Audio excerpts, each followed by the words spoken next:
کی شعر ترانگیزد خاطر که از این باشد، یک نکته از این معنی گفتیم و همین باشد.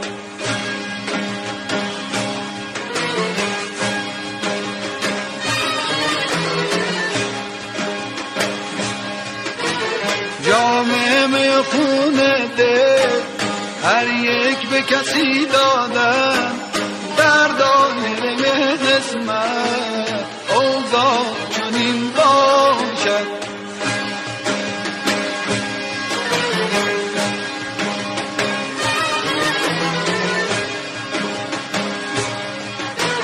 در کار گلاب و گل حکم ازلی این بود، حکم ازلی این بود.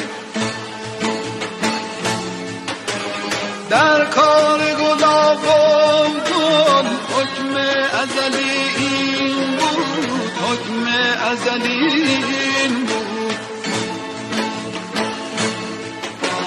خان شاهد بازاری بین پرده نشین باشد، بین پرده نشین باشد.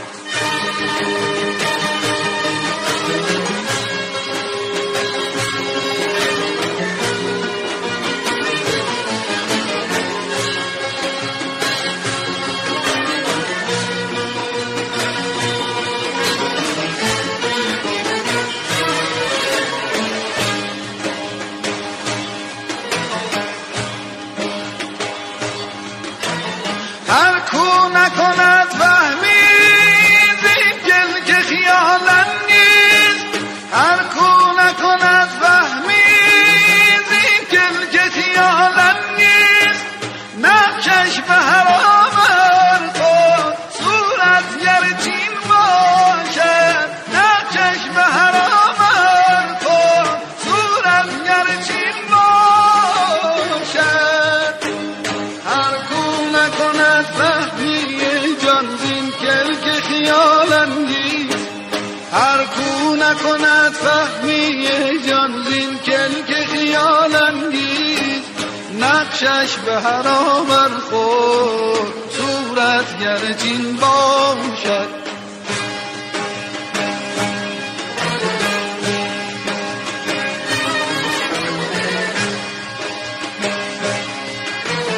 کی شعر ترانگیزد خاطر که از این باشد، یک نکته از این معنی گفتیم و همین باشد.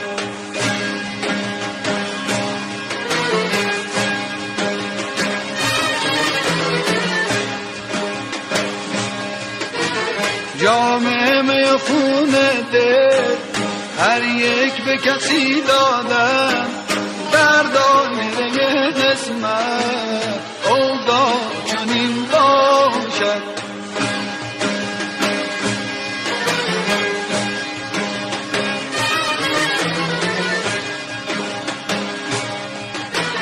در کار گلاب و گل حکم ازلی این بود، حکم ازلی این بود.